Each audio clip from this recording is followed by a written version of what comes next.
sometimes you look at that new high list, and all you can think is that old Sesame Street song. One of these things is not like the others. And that's how I felt when U.S. Concrete, USCR, made a new 52-week high yesterday.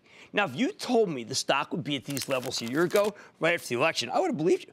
But a year ago, people still believed we could get a huge infrastructure package, which would be a major boon for a company like U.S. Concrete. And, well, makes concrete. There's no way now we're going to get a $1 trillion infrastructure package from this Congress, especially not on the heels of a $1 trillion tax cut. Even Washington is not that irresponsible. A year ago, Trump's border wall seemed like it might be a real project. And while I know the wall's a divisive issue, we can all agree that it would require a lot of building materials. But so far, it's just 8 prototypes near San Diego. Yeah, here's the stock. Just a few points from that 52-week high today, up 24% for the year. And until today's modest pullback, the stock has rallied 10 points over 6 straight trading days. Mainly, I think, because it's a domestic operator, and the domestics are about to get a big tax cut. Still, I'm a little confused, so let's dig deeper with Bill Sandbrook. He's the president and CEO of U.S. Concrete. Get a better sense of what's happening with his company. Mr. Sandbrook, welcome back to Mad Money. Good to see you, Bill. Good to see you, Jim. Thank you. These are amazing days, Bill. I mean, because we did hope that Washington was going to do the building. You have gigantic, every big project I find your name, but these are all private enterprise. That's just doing the building, right? Right. No, that's correct. 56% of our projects are commercial industrial projects that have nothing to do with infrastructure spend or even to do with residential, single family or multifamily housing. So those parts of the economy in the areas that we operate are very vibrant right now. No, so you are the dominant company in Texas, from what I can tell. And everyone seems to be, if you had to ask me where new headquarters is going, I look at the list of stuff you're building, and they're going there. Yeah, to Dallas-Fort Worth specifically. Toyota, we're doing Facebook data center there. It's not just campuses, it's high tech. We've talked about that before. All these major infrastructure projects that need to support these massive server buildings take a lot of concrete. But Texas and Dallas specifically is very business friendly, and a lot of corporate headquarters are coming there that we partake in. Well, when I look at the tax bill, and they have the state and local no deduction, I have to believe this is the beginning of the exodus to Texas, and it plays right in your hands. Right, and there are no income taxes in Texas, so it plays right into our hands. Absolutely. Now, as someone who's a New Yorker, every time I see a big project, every bridge, you're there. Right. Every single bridge. Right. Every single big project, whether it be the World Trade Center. Yes.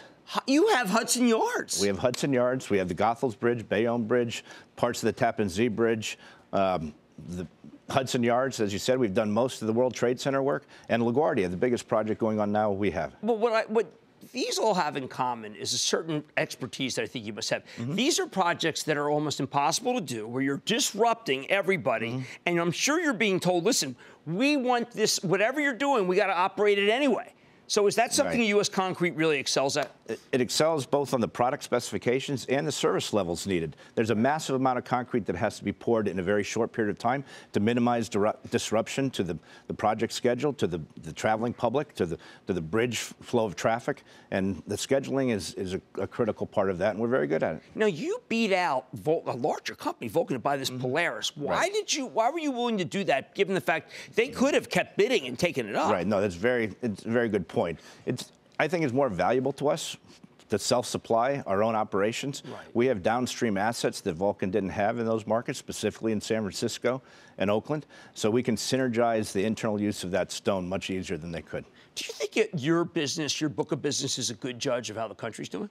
I think so, especially the major metropolitan areas. Well, the reason I say that is because you had a chart in your deck which shows you where you think we are.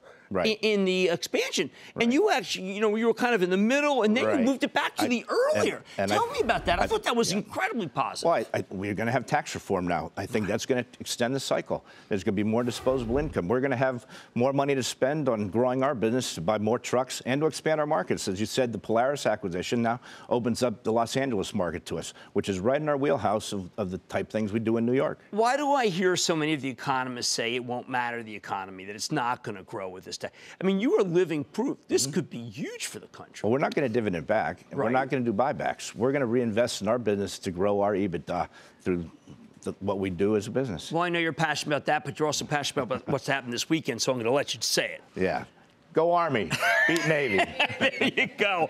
Well, Bill, you've been an inspiration, and we loved going to your building in Brooklyn, and you've just been a standout. Thank you so much. Thanks. Bill Right, Sandbrook, President and CEO of U.S. Concrete. This stock is on a mission to go higher. Thank you so much. Jim Cramer here from Mad Money. Thanks for watching CNBC on YouTube. Click here to subscribe and get the jump on my exclusives with CEOs, plus market news, investing advice, and a whole lot more.